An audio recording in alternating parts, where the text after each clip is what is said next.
ये सवाल सही बता रहा हूँ। इस सवाल को पढ़ा, मैं तो चक्कर में पड़ गया। मैंने सोचा इस सवाल में मुझे कोई संख्या ही नज़र नहीं आ रही, और जब मुझे संख्या नहीं नज़र आएगी तो मैं हल कैसे करूँगा। देखो, चाहे एक ठोस शंख के आकार का है, एक ठोस शंकु के आकार का है, जो एक समान आधार त्रिज्या के अर्धगोले पर अध्यारोपित है। यानी कि गोले की भी त्रिज्या उतनी ही जितनी शंकु की त्रिज्या है।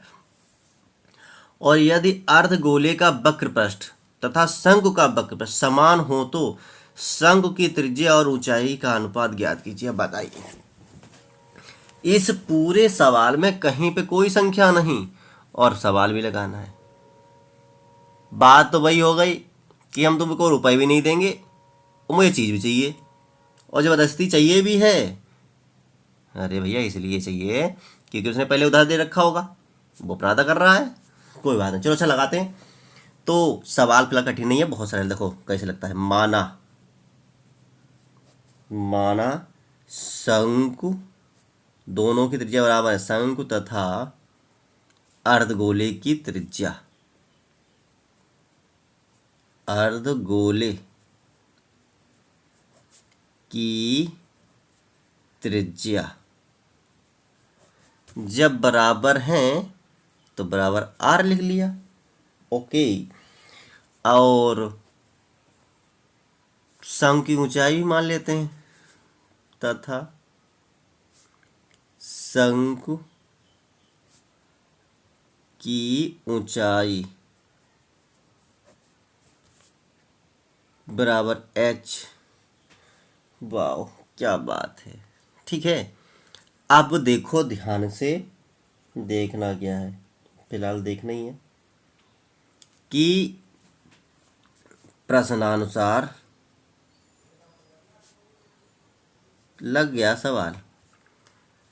अर्धगोले का वक्र पृष्ठ बराबर शंकु का वक्र पृष्ठ, तो वही लिखना है, अर्धगोले का वक्र पृष्ठ बराबर शंकु का वक्र पृष्ठ। अब देखिए ध्यान से, अर्धगोले का वक्र पृष्ठ होता है 2 पाई आर स्क्वायर, और शंकु का वक्र पृष्ठ होता है पाई आर एल। अब आप कहोगे एल क्या होती है? शंकु की जो तिरछी ऊंचाई होती है ये वाली, ये एल होती है, और ये सीधी ऊंचाई ये एच होती है। अब इसमें ये तो है नहीं, तो हम बता रहे हैं एल का सूत्र क्या होता है। तो देखो ध्यान से, सबसे पहले यहाँ पे थोड़ा हमने बताया, हम काटने में बहुत आगे हैं। एल का मतलब बता दूंगा, लेकिन थोड़ा हल कर लूँ। 1 पाई और 1 पाई कम से कम उड़ा ही देते हैं। इस आर का मतलब होता है 2 बार, और इस आर का मतलब होता है अकेला। तो इसका ये स्क्वायर हटा दो और ये आर हटा दो। ओके, तो इधर 2 आर बचा है, 2 आर।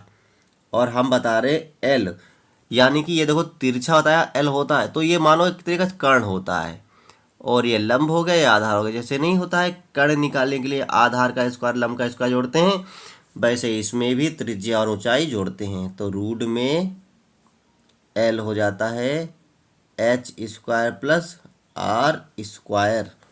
अगर एल का भी निकालियो तो एल बराबर ये लिखा जाएगा, ध्यान रखना। और ये तिर्यक ऊंचाई है, जो कि सवाल हमने अभी तक बताया नहीं है। तो कभी भी अगर तिर्यक ऊंचाई पूछे शंकु की, तो एल बराबर रूट में एच का स्क्वायर यानी ऊंचाई स्क्वायर कर देना, प्लस आर स्क्वायर यानी त्रिज्या को स्क्वायर कर देना, दोनों को जोड़ लेना और अंडर रूट निकाल देना, तिर्यक ऊंचाई निकल आएगी। ठीक है, अब ये हो गया। अब इसका वर्ग कैसे हटाएं? यहाँ पे ये है, तो दोनों तरफ वर्ग करने पर, दोनों तरफ वर्ग करने पर, बहुत ही सरल सवाल है। देखिए, बिना संख्याओं के 2 तो आ गया, आपको सूत्र से आया तो आया, तो दोनों तरफ वर्ग करेंगे इस हिसाब से। ये वर्ग क्यों किया? क्योंकि अंडर रूट हटाना है, बना हल कैसे करें।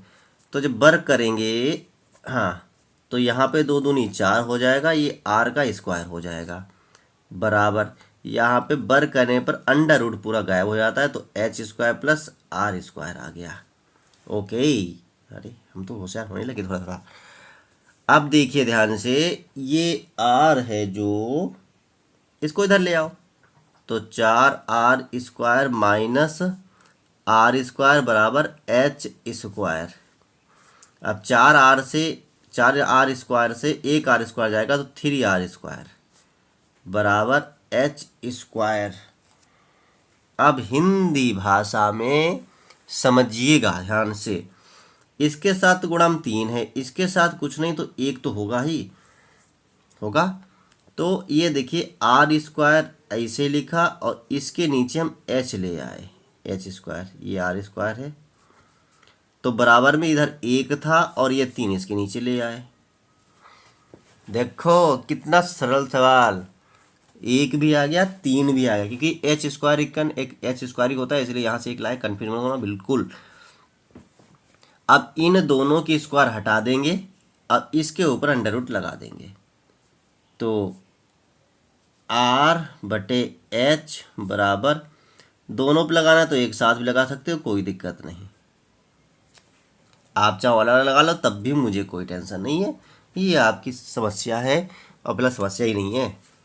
अब बस लग गया सवाल, अब कहोगे कैसे, तो r/h, एक का तो वर्गमूल निकाल लेंगे, एक एकन एक ही होता है लेकिन 3 का नहीं निकाल पाएंगे, तो ये अंडर रूट 3 में ही रहेगा।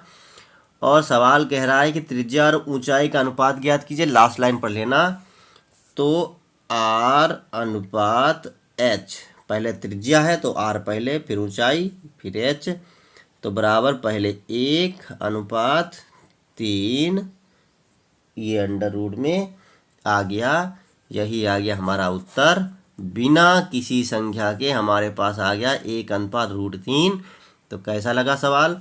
अगर अच्छा लगा हो तो लाइक शेयर कमेंट करें, फिर मिलते हैं अगले वीडियो में।